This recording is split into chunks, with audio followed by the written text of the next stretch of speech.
I gave my wife one of my kidneys to save her life. I went under the knife, risked everything, believing love was worth the pain. But months later, while I was learning to live with half of what I once had, she was plotting to make sure I didn't live at all.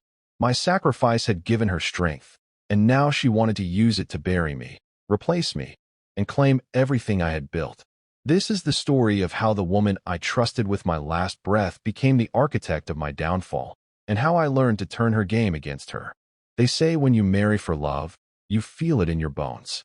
I used to believe that was just sentimental talk, something poets and preachers said to dress up the institution. But when I married Clara, I understood it in a way I never had before.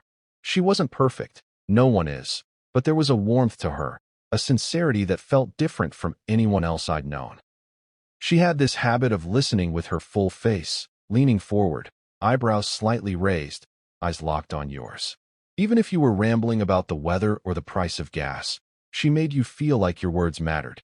That kind of attention is rare in a world of distracted people. I fell for her fast. We met at a friend's birthday party, one of those dull gatherings where the music is too loud, the food is mediocre, and everyone is half-scrolling their phones between forced conversations. I remember thinking I'd make a quick appearance, shake a few hands, and slip out the door. And then she walked in. Clara wasn't flashy. She didn't command the room with looks or an outfit designed to turn heads.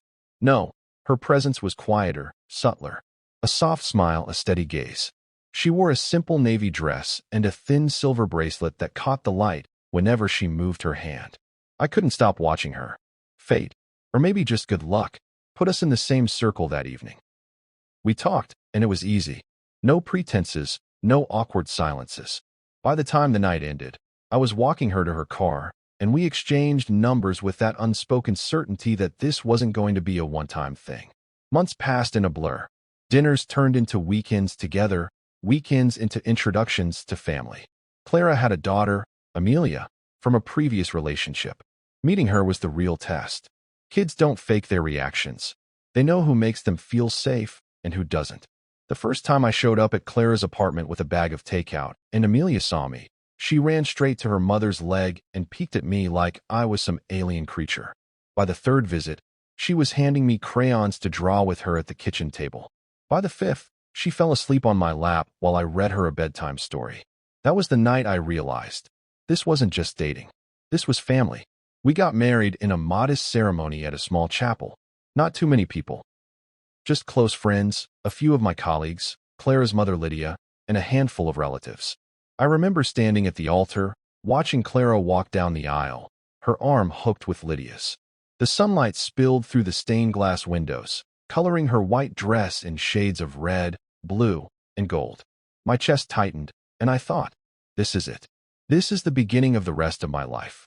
And it was good. For a long time, it was good.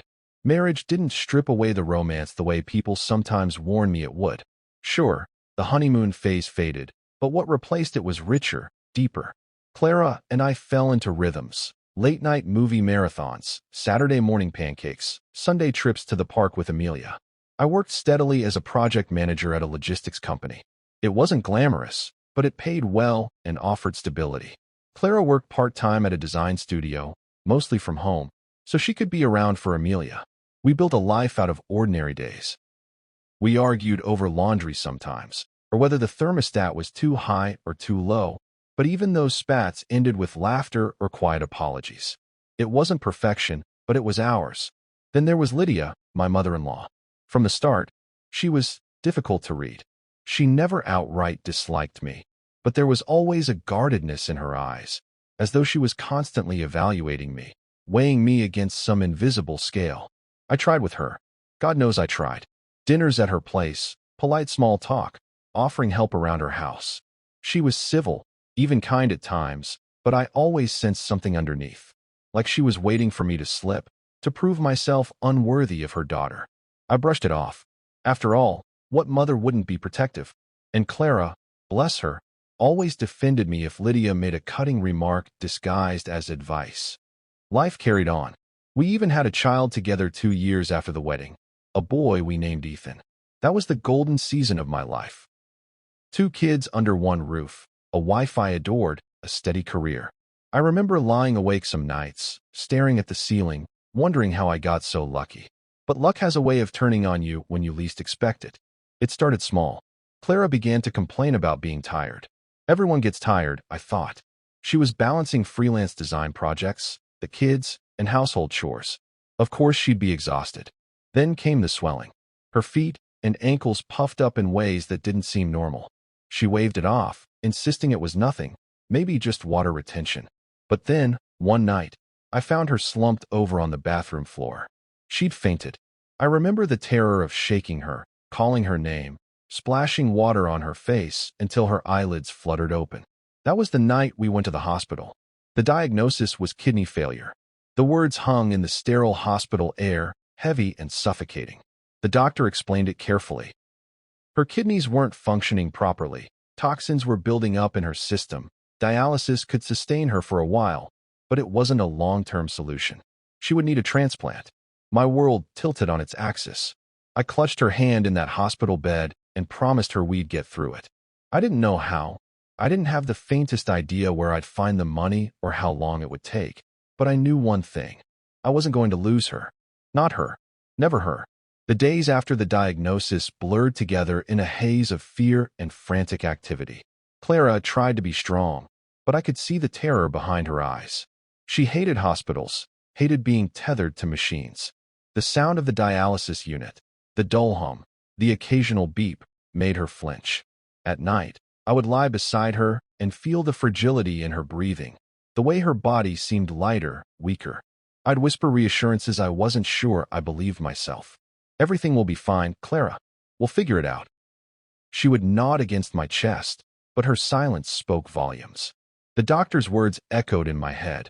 Dialysis buys time, but not much. She'll need a transplant. The insurance office was my first stop. I sat across from a man in a stiff gray suit who explained, with all the compassion of a machine, that our plan didn't cover transplants. Dialysis, yes. Medication, yes. But the surgery, the hospital stay, the aftercare, that was on me. How much are we talking about? I asked, already dreading the answer. He tapped at his keyboard, then turned his monitor toward me. The figure on the screen hit me like a fist to the gut. Hundreds of thousands. Far more than our savings, more than I could scrape together without selling the house, the car, everything. I left the building with my hands trembling. The world outside looked the same.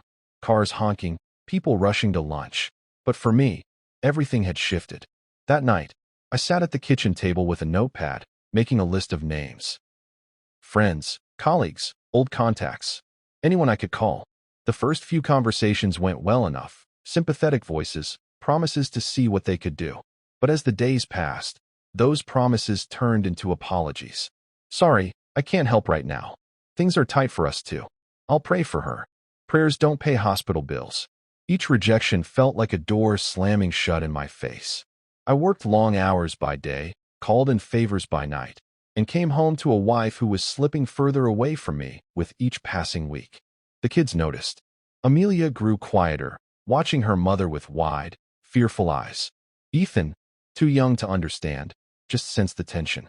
He'd tug at Clara's arm, asking her to play, and she'd smile weakly, stroking his hair, before telling him she was too tired.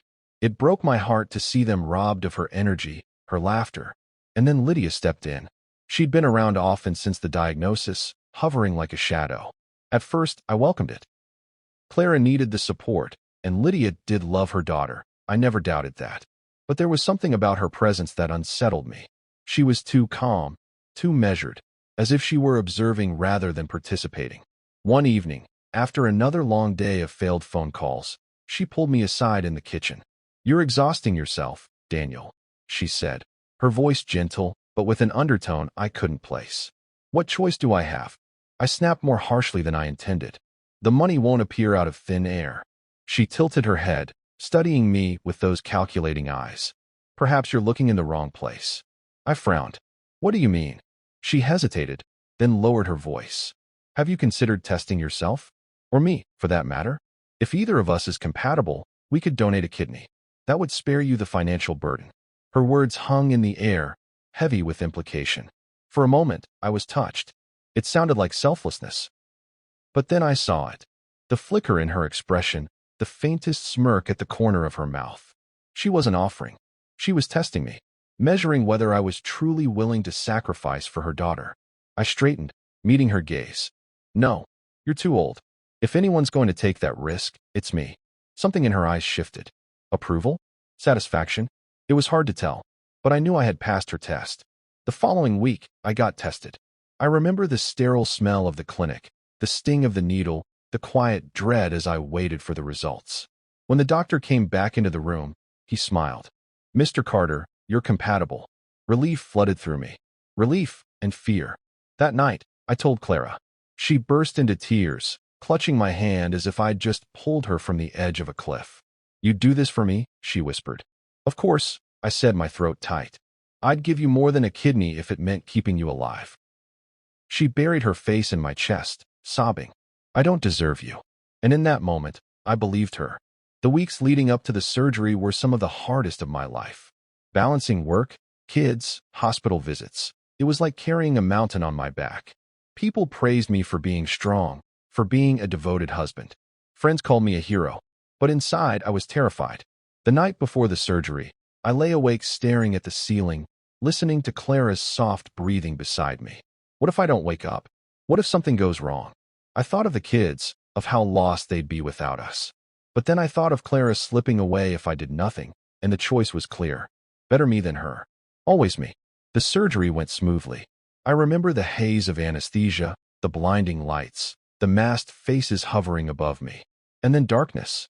When I woke, I was in pain, sharp, searing pain, but alive. Clara was recovering too, her color slowly returning, her energy creeping back day by day. It worked. For a while, it felt like we'd been given a second chance at life. Our love grew stronger. Or so I thought. For a few months after the surgery, life felt almost normal again. Clara's cheeks regained their color, her laughter returned in pieces, and she moved through the house with a lightness I had almost forgotten. We even managed small moments of joy. Dinners with the kids, walks in the park, quiet evenings where she would lean against me, whispering, "I don't know how to thank you." But gratitude has a half-life. It fades quicker than we expect. I noticed it first in the silences. She no longer lingered in conversation with me. She became distracted, her gaze flitting to her phone more often than to my face.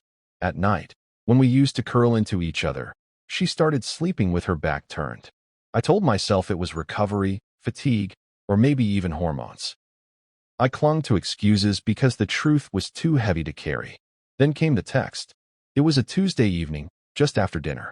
Clara was in the shower, and her phone buzzed on the counter. Normally, I wouldn't look. I respected her privacy. But something about the way it lit up, the vibration that seemed louder than usual, drew my eyes. I shouldn't have picked it up, but I did. The message was short, almost harmless at first glance. "What do you think about the plan?" I didn't give it much thought at first. Then when I got curious, I noticed the chat was empty, just that message. And the name was Lydia, her mother. I scrolled up, my hands shaking. Just empty nothing. How is that possible? They always talk, so why is the chat empty? I sat there, staring at the screen, until I heard the water shut off. Panic surged through me. I put the phone back exactly where it had been and sank into the couch, trying to steady my breathing. When Clara emerged in her robe, toweling her hair, she smiled faintly at me. That smile, soft, familiar, twisted the knife deeper. "Everything okay?" she asked. "Yeah," I lied. "Just tired." She kissed my cheek and went upstairs. I sat frozen, the echo of those messages burning in my mind. The days that followed were a blur of suspicion. I watched her more closely. I noticed how often she disappeared with her phone, how her errands took longer than they should, how her eyes flickered away when I asked about her day. I wanted to confront her. God, I wanted to scream, to demand answers, to remind her that I had given her a piece of my body, my very life, to save hers. But I didn't. Not yet. Instead, I tested her. I asked small questions, watched her reactions. I came home early one day, unannounced, and found her on the phone, her voice low, her expression tense. She hung up the moment she saw me. "Who was that?"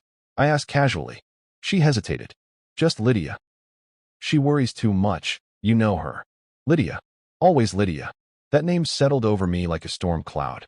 Then Lydia's visit became more frequent, her tone more probing.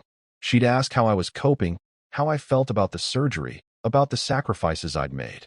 But there was an edge to her questions, like she was waiting for me to stumble, to reveal weakness. And then one evening, when Clara was upstairs resting, Lydia lingered in the kitchen with me.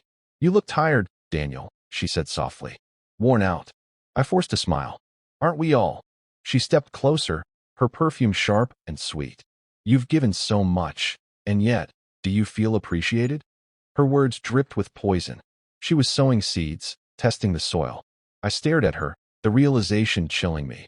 This wasn't just about Clara's health. Something deeper was at play, something darker. I thought the worst part was the suspicion. But the truth, when it came, was far worse. I didn't expect the decline to happen so quickly. At first, it was small things: fatigue after simple chores, a faint dizziness when I stood up too fast, headaches that throbbed behind my eyes. Clara noticed, of course. How could she not? She fussed over me, pressing her palm against my forehead, urging me to rest. "Maybe it's just stress," she said one evening, her voice deceptively gentle. "You've been carrying so much, Daniel. The surgery, work, the bills, it's only natural." Her words should have comforted me. Instead, they rang hollow. Because stress doesn't make a man feel like his body is turning against him.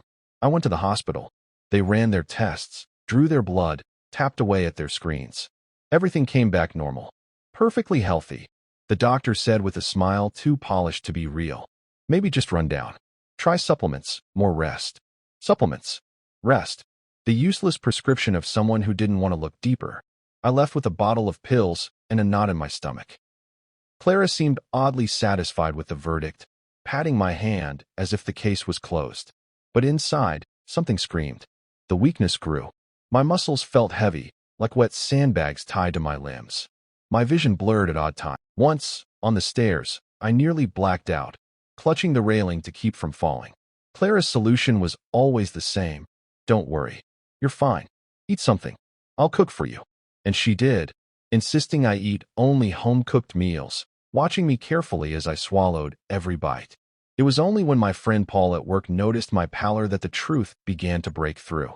"Dan, you look like hell," he said bluntly. "You should get checked again. Somewhere else."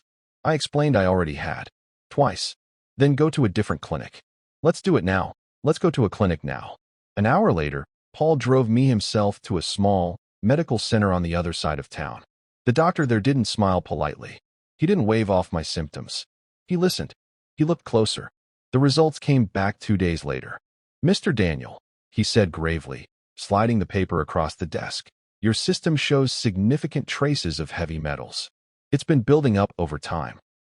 If this continues unchecked, your organs will fail." Heavy metals. The words made my blood run cold. I thought of the meals Clara prepared so carefully, the way she insisted I eat more, how she hovered as I cleaned my plate. It wasn't stress. It wasn't supplements. It was her. Paul saw the look on my face. "Dan, you think Clara?" "No. That doesn't make sense. Why would she do that?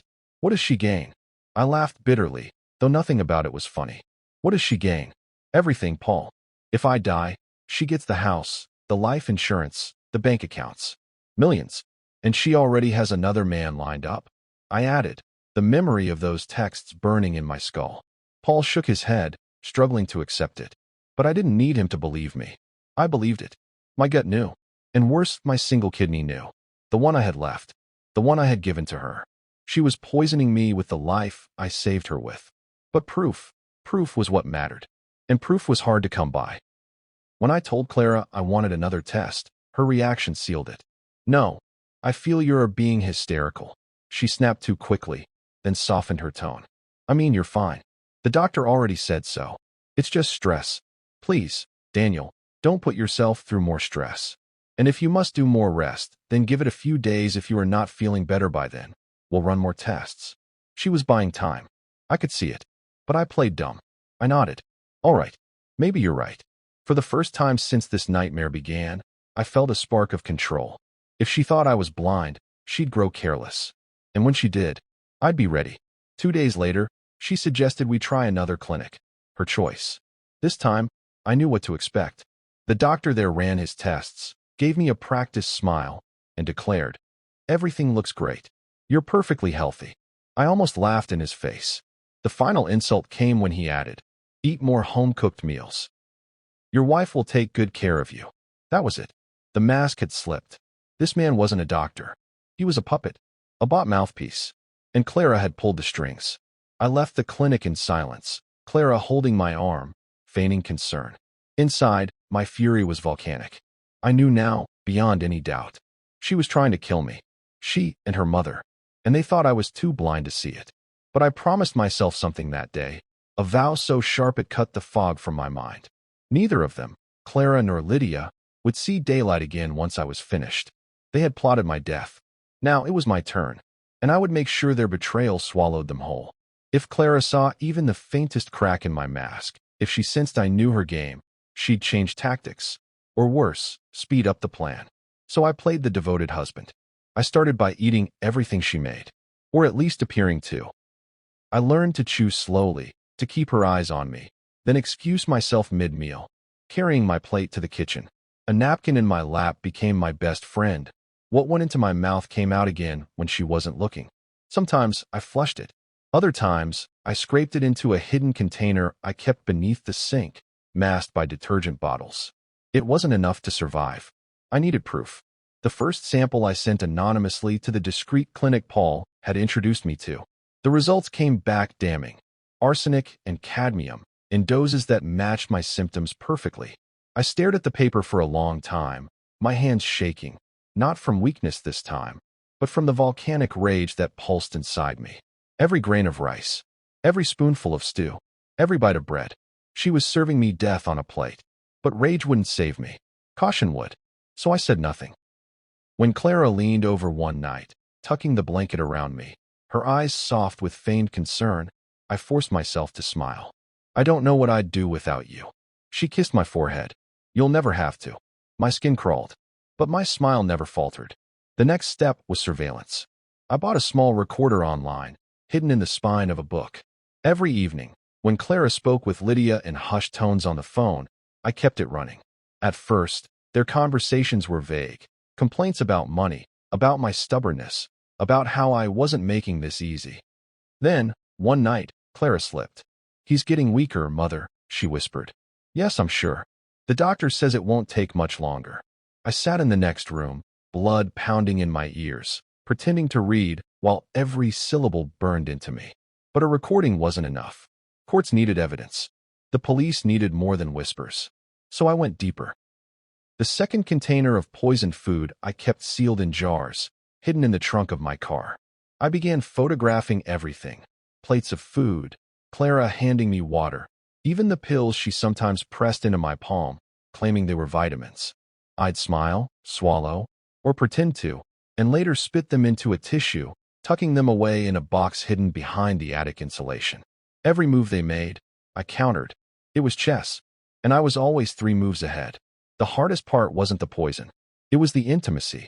Lydia's visits grew more frequent, her smile as cold as a knife as she brushed past me to hug Clara. Sometimes, she'd stay overnight, her perfume filling the hallway. They'd cook together, whisper together, laugh together. And then Clara would slip into bed beside me, curl against my chest, and murmur, I love you. I had to hold her as though I believed her. I had to kiss her forehead, stroke her hair, whisper, I love you too. All while knowing she was plotting my death with the mother who raised her. The more evidence I gathered, the heavier the weight of silence became. At work, Paul asked me once, why don't you just leave her? Run, Dan. Just get out. But it wasn't enough to run. If I disappeared, Clara and Lydia would move on. They'd find someone else to bleed dry, another man to destroy. And I'd live as a shadow, broken and bitter, watching them thrive. No, they had chosen this game, and I would make sure they lost it, publicly, painfully, permanently. The final confirmation came one evening when Clara brought me tea. As she set the cup down, her phone buzzed. A message preview flashed across the screen before she snatched it up. The dose should be higher. He's still alive. She didn't notice my eyes catch it. But that was the moment I knew. I had them. Now all that was left was timing. The endgame was near. But endgames aren't won in a single move. They're won in patience, precision, and the perfect strike. And I was ready to sacrifice everything to checkmate them both. One drop at a time, I'd built my case. One hidden jar, one photograph, one recording. Enough to convince myself I wasn't crazy. Enough to convince a jury someday. But if I moved too fast, if I tipped my hand too early, Clara and Lydia would slip through my fingers. So I did what I had learned best. I waited. I let them think I was breaking. When Clara handed me meals, I made my hands shake. I stumbled in the hallway. I sat in the living room with a blanket draped around my shoulders, staring into nothing. And every time she reached out to touch me, I flinched just enough to look like pain, not suspicion. She pitied me. She pitied her dying husband. And pitted men are easier to kill. I used that pity. At night, when she thought I was too weak to move, I stayed awake. Listening. Recording. The whispers between her and Lydia grew bolder, less careful. "He won't last past the summer," Lydia said once, her voice low but sharp. "Don't say that," Clara whispered back.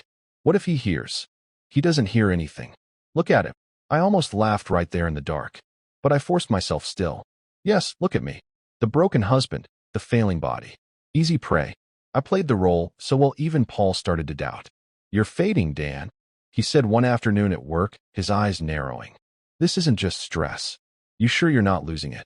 I gave him the weakest smile I could manage. "Maybe I am." But later, in the privacy of his car, I showed him the second set of test results. The arsenic, the cadmium, the photographs of pills and stews. Paul swore under his breath. "Jesus Christ. You have to go to the police." "Not yet," I said. "I need them cornered. I need them with no way out." Because if I walked into a station too soon, Clara would cry, Lydia would play the concerned mother, and I'd look like a paranoid husband cracking under illness. No, I needed the kill shot. So I turned the board around. I started asking Clara questions I already knew the answers to. "Did you add something new to the tea? Tastes different." "Oh, just honey." She smiled too quickly. "Strange," I murmured. "Didn't taste like honey to me." Her hand trembled, barely, as she lifted the cup away. Another night, I pretended to forget the pills she handed me. "You didn't take them," she said sharply. "I forgot," I said with a weak shrug.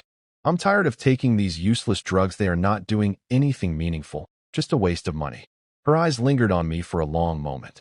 Then she forced a smile. "Just try. It's for your good, Daniel. I know it can be difficult. Just stay strong."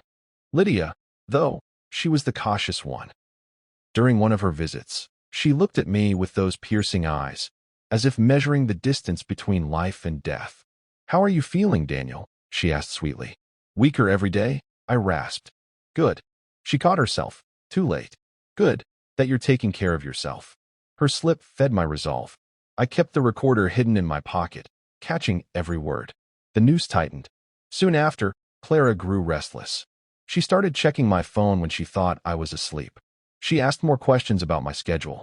She even followed me once, I realized, when I stopped at Paul's office. That was when I knew the game was reaching its climax. They suspected. Maybe not that I knew, but that something was slipping out of their control. And when killers feel control slipping, they get sloppy.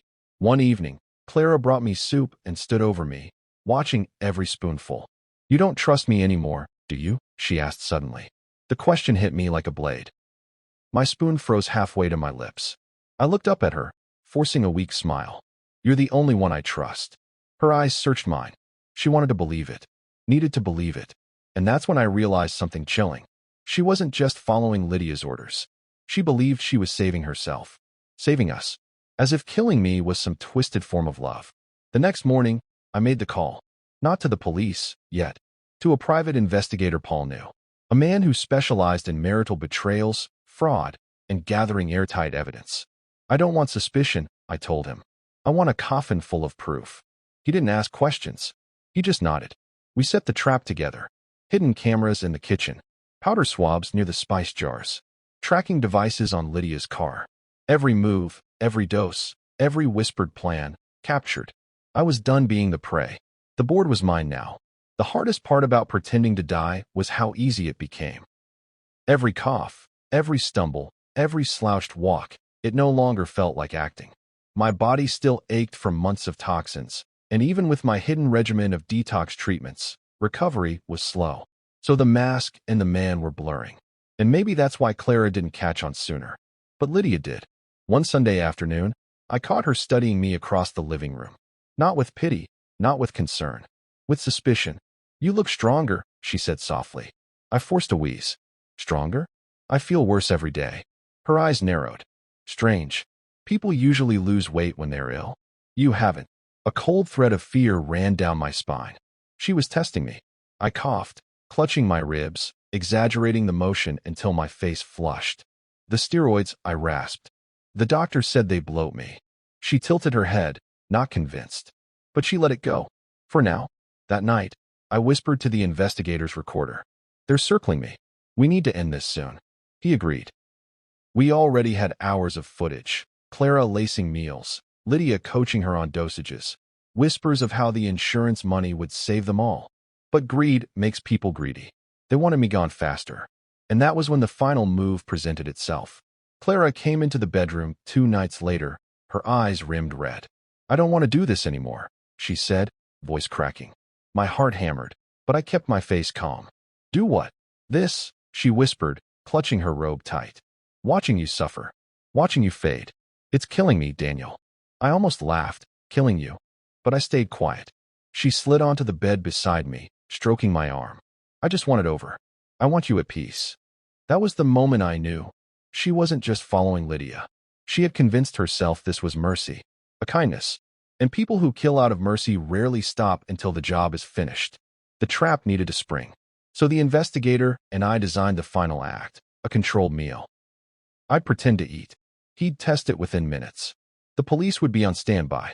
Clara would hand me poison with her own hands. No denials. No excuses. The night arrived like any other. She brought me tea, always tea, and soup. I smiled weakly, thanked her, and lifted the spoon. But before it touched my lips, I paused, looked at her, held her gaze. Why do you always watch me eat? I asked softly. Her eyes widened, just a fraction. I'm worried about you. I forced a tremble into my voice. Sometimes I wonder if you'd be better off without me. Her hand twitched on the tray. She opened her mouth, closed it, then whispered, Don't say that. But her eyes said it all. I swallowed a fake sip, excused myself to the bathroom, and slipped the sample vial to the investigator waiting outside. Within half an hour, the results came back, lethal levels of arsenic. That was the moment the call was made. The police didn't storm in immediately. They were patient. They wanted Lydia too. So for 3 more days, I played the role, ate the meals, coughed, grew weaker, until the final visit. Lydia arrived with a jar wrapped in a cloth, pressed into Clara's hands. Use this tonight, she whispered. Don't delay. He's holding on too long. The investigator's hidden mic caught every word. That was all they needed. The door burst open. Officers swarmed. Lydia froze mid-sentence. Clara dropped the jar, white powder spilling across the kitchen tiles like snow. I sat at the table, heart pounding, finally letting my mask fall. Clara's eyes met mine, wild, desperate, betrayed. You knew, she whispered. I nodded once. Every drop. They dragged her away screaming. Lydia too, both shouting denials that sounded emptier with every passing second. The silence afterward was deafening. For the first time in months, I breathed without fear. The game was over. I thought victory would taste sweet. I thought justice would heal me. But standing in that courtroom, watching Clara and Lydia's sentenced to spend the rest of their lives in prison, I felt nothing. Not triumph. Not peace. Just an emptiness where love used to live. I wondered how I used to love this woman with everything in me. That thought made me feel nauseous. And that was it. I gained back my life from nearly being wiped out by the woman I thought I loved. If you enjoyed this story, drop your comments if you think Daniel would have realized it earlier, and don't forget to subscribe. Thank you for watching.